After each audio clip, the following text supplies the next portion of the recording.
friends, welcome to my channel. Today I am teaching you accountancy and our topic is chapter number 4, reconstruction of partnership. Now today we are going to start new topic and this is यहाँ पे partners के name दिए हुए हैं, उसके according balance sheet दिया हुआ है, ओके, और एडिशनल इंफॉर्मेशन आपको प्रोवाइड किया गया है। उसके अकॉर्डिंग हमें रीवैल्यूएशन अकाउंट क्रिएट करना है। रीवैल्यूएशन अकाउंट इट मीन्स आपका जो भी एसेट है, लायबिलिटी है, एक्सपेंसेस हैं, ओके, उसकी वैल्यू जब हम पार्टनरशिप रेशियो में चेंजेस लाते हैं तो रीवैल्यूएशन उसका हम लोग कैलकुलेट करते हैं। तो उसमें रीवैल्यूएट करने के बाद उसके वैल्यू में एडिशनल हुआ है, इट मीन्स इंक्रीज हुआ है वैल्यू या फिर डिक्रीज हुआ है, ओके, वो फाइंड आउट करना है और उसके थ्रू आपको रीवैल्यूएशन अकाउंट क्रिएट करना है, ओके। इसका मेन मेथड का मेन ये याद रखना है आपको कि जब भी आपका एसेट का वैल्यू इंक्रीज हो तो रीवैल्यूएशन अकाउंट के क्रेडिट साइड हम एंट्री देंगे। जैसे आप profit and loss account create करते थे, उसमें जितने भी any type of expenses are debit and any type of income are credited, okay. Same आपको profit and loss account consider करना है, इस अकाउंट को जिसका नाम है रीवैल्यूएशन अकाउंट, ओके। हम एक सम के थ्रू ये एक्सप्लेन करेंगे और आई थिंक आपको ये समझ में आ जाएगा। Here example about this method. Now Riddhi, Rutvi and Pooja are partners sharing profit and loss equally it means 1:1:1, okay. On 31st March 2018 partners have decided to change their profit and loss sharing ratio to 2:2:1, okay. Revaluation हम क्यों कर रहे हैं? क्योंकि उन्हें अपना जो ratio है वो चेंज करना है। क्या करना है? 2:2:1, okay. And to revalue the asset and liabilities, okay, जो एसेट है और लाइबिलिटीज है उसका क्या करना है? रीवैल्यू करना है। From the following information pass necessary journal entry in the book of the firm and prepare revaluation account. आपको क्या करना है? फर्स्ट ऑफ जर्नल एंट्री पास करनी है। जैसे मैंने आपको बताया कि अगर आपका एसेट इंक्रीज हो रहा है तो रीवैल्यूएशन अकाउंट के क्रेडिट साइड लिखेंगे। Credit side it means your income. So revaluation, so asset account debited and revaluation account credit, okay. Same here, अगर एसेट आपका डिक्रीज हो रहा है, ओके, तो रीवैल्यूएशन अकाउंट डेबिट टू जो भी एसेट आपका डिक्रीज हो रहा है।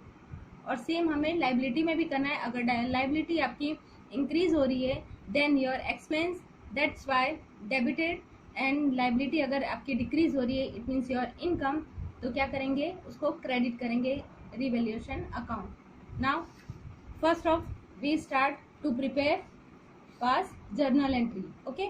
फर्स्ट स्टार्ट, यहाँ देखो बैलेंस शीट दिया हुआ है as on 31st March 2018। This is liabilities and this is assets, okay. First of capital accounts, जितने जो पार्टनर्स हैं उनके कैपिटल अकाउंट है। Then profit and loss account and creditors. Same here, asset side, land, building, machinery, debtors, bills receivable, stock and cash. अब आपको उसके regarding additional information दिया है और एडिशनल इंफॉर्मेशन के थ्रू आपको जर्नल एंट्री पास करनी है कि जो एसेट है उसमें इंक्रीमेंट हुआ है या डिक्रीज हुआ है, ओके। सेम लाइबिलिटी आपकी इंक्रीज हुई है और डिक्रीज हुआ है। Now first additional information, new value of land and building is to be considered at rupees 2,40,000 and rupees 1,10,000 respectively, okay। first of land की वैल्यू कितनी हो रही है? 2,40,000 और आपको बैलेंस शीट में कितना दिया हुआ है? 2 लाख। इट मीन्स पहले आपकी लैंड की वैल्यू थी 2 लाख और अब कितनी हो गई है? 2,40,000। इट मीन डिफरेंस कितना हुआ? 40,000, ओके। तो 40,000 आपकी एसेट की वैल्यू इंक्रीज हुए। That's why first journal entry is land account debit to revaluation account credit. Revaluation account के क्रेडिट साइड हम लिखेंगे, इसलिए रीवैल्यूएशन अकाउंट क्रेडिट कितना 40,000 and 40,000. Now second, building value is 1,10,000 और आपको बैलेंस शीट में दिया हुआ है 1 लाख. ओके, अगेन 1 लाख और यहाँ पे 1,10,000. It means difference is 10,000 increase हुई. Okay, same entry, building account debit 10,000 to revaluation account 10,000. याद रखना है बच्चों कि जब भी एसेट की वैल्यू इंक्रीज होगी तो आप रीवैल्यूएशन अकाउंट के क्रेडिट साइड लिखोगे. ओके, और जो भी एसेट आपका इंक्रीज हो रहा है वो debit. Clear? Same PNL account में जो हम एंट्री पास करते थे सेम इनकम क्रेडिट साइड, इसलिए revaluation account credit. Now next entry, market value of machinery is to be considered at 1,25,000. Machine की वैल्यू कितनी अब हमने रिवैल्यूएट की है 1,25,000 और आपको बैलेंस शीट में कितना दिया हुआ है 2 लाख. देखो यहाँ पे पहले आपकी वैल्यू थी मशीन की 2 लाख, बट न्यू वैल्यू कितनी हो गई 1,25,000. इट मीन्स आपका डिफरेंस आया 75,000. तो 75,000 आपकी एसेट की वैल्यू, इट मीन्स मशीन की वैल्यू डिक्रीज हो रही है. तो क्या करेंगे, next revaluation account debit to क्या डिक्रीज हुआ machinery account credit, difference 75,000 and 75,000. Clear बच्चों?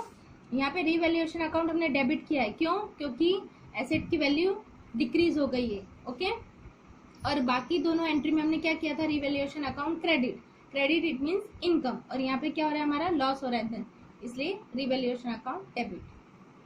Now the value of stock is to be reduced by 20%. जो आपकी स्टॉक की वैल्यू है वो रिड्यूस करनी है, कितनी 20%. ओके, स्टॉक की वैल्यू यहाँ पे आपको दिया हुआ है 90,000 का 20% कितना होगा 18,000.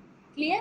तो 18,000 आपका रिड्यूस हो रहा है, इसलिए जो रिड्यूस अमाउंट है उसी की एंट्री हम देंगे. जैसे हमने आगे डिफरेंस के अमाउंट की एंट्री दी वैसे ही यहाँ रिड्यूस अमाउंट की एंट्री देंगे 18,000. ओके, ये 18,000 रिड्यूस हो रहा है, इट मीन्स आपका लॉस हो रहा है.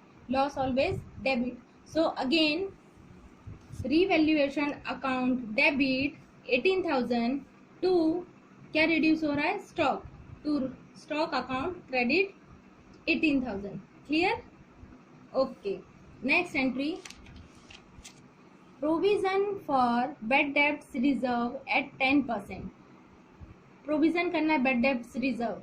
Okay, bad debts it means future में हमें अमाउंट अगर कोई लॉस हो उसके लिए हम पहले से रिजर्व करके रखते हैं 10%. देखो डेटर्स कितने हैं 60,000. ओके, उसका 10% हमें बैड डेब्ट रिजर्व करना है. इट मीन्स हम एक्सपेंस कर रहे हैं. Okay, expense it means debit side for in revaluation account. So revaluation account debit 60,000 का 10% कितना होगा 6,000 टू क्या हम लोग रिजर्व कर रहे हैं bad debts reserve credit 6,000. Clear? सब में आपको बीइंग लिखना है. Being the provision made for bad debts reserve on doubtful debtors at 10% is recorded. Okay, doubtful हम okay, provision for bad debts complete. Now and discount reserve हमें क्या करना है 2 रिजर्व रखना है, एक बैड डेब्ट reserve and next one is discount reserve of 2% is to be made on debtors. Clear? First of हमने 10% 60,000 का कर दिया 6,000. अब नेक्स्ट हमें क्या करना है डिस्काउंट रिजर्व. हमेशा याद रखना कि जब भी बैड डेब्ट्स के बाद डिस्काउंट रिजर्व रखना है बैड डेब्ट्स के ऊपर तो वो माइनस करने के बाद ही लिखेंगे. ओके, 60,000 आपका बैड डेब्ट्स है, माइनस आपने 10% किया बैड डेब्ट्स रिजर्व, सो 54,000 ये आपका माइनस करने. इसमें आपको 2% क्या करना है discount reserve. Okay, 2% it means 1080. Clear? तो आप अमाउंट कौन सी एंट्री करोगे 1080. कभी भी डायरेक्ट बैड डेब्ट्स का 2% डिस्काउंट रिजर्व नहीं करते, बैड डेब्ट्स माइनस करने के बाद ही उस पर 2% डिस्काउंट रिजर्व करेंगे. क्लियर? इसमें बहुत बच्चे कंफ्यूज होते हैं, वो डायरेक्ट 60,000 का 2% करते हैं, तो आंसर आपका रॉन्ग आएगा। यहाँ पे आप 1200 लिखोगे तो आपका आंसर रॉन्ग हो जाएगा। इसलिए बैड डेब्ट्स माइनस करने के बाद जो अमाउंट आएगा उस पे आपको 2% डिस्काउंट रिजर्व रखना है। क्लियर? ओके, तो एंट्री क्या करेंगे, this is our again expense. So revaluation account debit, जब भी हमारा एक्सपेंस हो, लॉस हो, तो रिवैल्यूएशन अकाउंट डेबिट करेंगे। Account debit 1080 to discount reserve on debtors account 1080। Clear? Being the provision made for discount reserve on goods debtors at 2% is recorded. Okay, revaluate किया, उसके कारण हमने जो रिजर्व किया वो रिकॉर्ड किया, उसकी entry. Next entry, an amount of ₹3,000 among creditors is now not to be paid. Okay, ये हमारे लिए प्रॉफिट हो गया। क्या? क्रेडिटर्स को जो हमें 3,000 देना था वो अब हमें नहीं देना है, इसलिए हमारे लिए ये इनकम हुआ।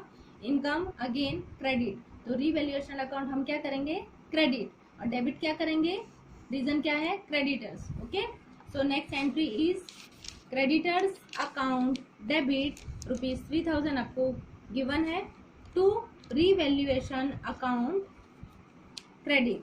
क्लियर? जब भी इनकम होगी वहाँ रिवैल्यूएशन अकाउंट क्रेडिट, और जब भी एक्सपेंस होगा तो रिवैल्यूएशन अकाउंट डेबिट। तो यहाँ पे हम क्या करेंगे, इनकम हो रही है हमारी, क्योंकि क्रेडिटर को 3,000 रुपीज पे करने थे बट अब नहीं करने। Okay, being an amount of 3,000 not to be paid to revaluation is recorded. Okay, revaluation के कारण जो हमें क्रेडिटर को अमाउंट नहीं देना है उसकी recording. Now outstanding expense are ₹2,000। Outstanding it means कोई एक्सपेंस है जो ड्यू है, ओके, पे करना बाकी है, तो पे करना इट मीन्स हमारे लिए एक्सपेंस हुआ। Again expense it means debit. What debit? Revaluation account. So revaluation account debit 2,000 rupees to reason outstanding expense 2,000। Clear? Being the outstanding expense are recorded. Clear? देखो सारे एंट्रीज हमने कंप्लीट कर लिए, सारे की इफेक्ट दे दी। अब क्या करना है, हमें रिवैल्यूएशन अकाउंट क्रिएट करना है। Okay, this is revaluation account. कब का क्रिएट करना है, रिवैल्यूएशन अकाउंट एज ऑन 31 मार्च 2018।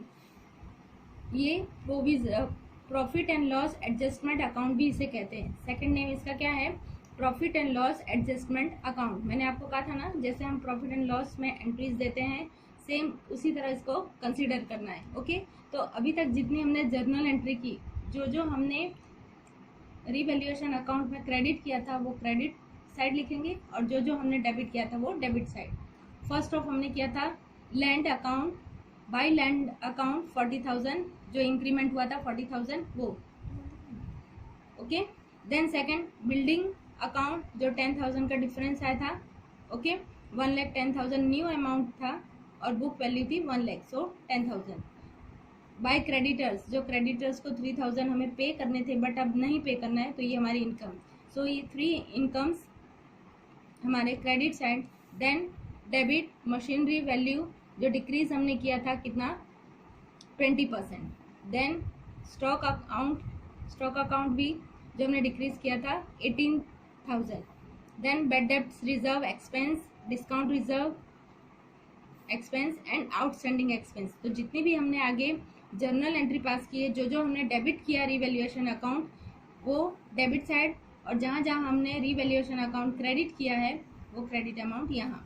तो टोटल करेंगे, फर्स्ट ऑफ टोटल आएगा डेबिट साइड का 1,02,080 रुपीज़, सेम 1,02,080 रुपीज़। डिफरेंस आपने कितना फाइंड आउट किया, 49,080। जब भी डेबिट बैलेंस आता है इट मीन्स डेबिट साइड का टोटल ज़्यादा आता है, इट मीन्स आपके लिए लॉस है, और अगर क्रेडिट साइड का बैलेंस ज़्यादा आता है तो आपके लिए प्रॉफिट है। यहाँ पे डेबिट साइड का बैलेंस ज़्यादा आ रहा है, इट मीन्स आपके लिए ये लॉस है।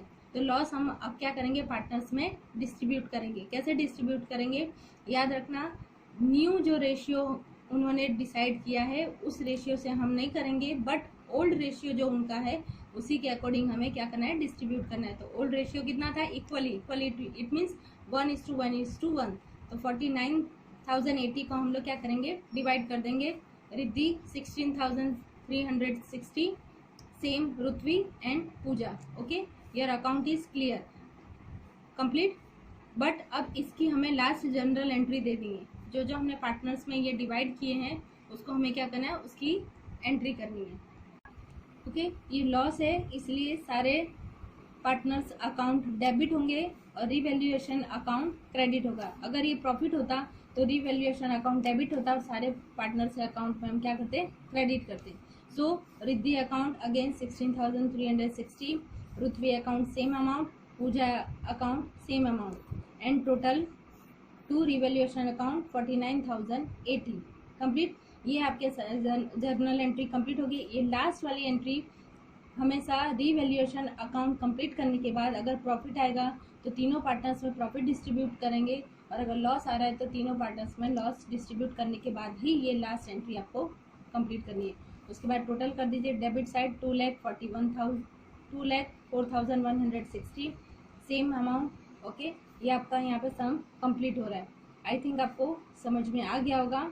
इजी है, सिर्फ आपको जर्नल एंट्री देनी है और जर्नल एंट्री के अकॉर्डिंग आपको एंट्री पास ऑन करनी है। सिर्फ आपको इतना ध्यान रखना है कि अगर जब भी एसेट आपकी इंक्रीज हो रही है, इट मीन्स आपका इनकम हो रहा है तो रिवैल्यूएशन अकाउंट क्रेडिट, और अगर आपका एक्सपेंस हो रहा है या लॉस हो रहा है तो रिवैल्यूएशन अकाउंट डेबिट।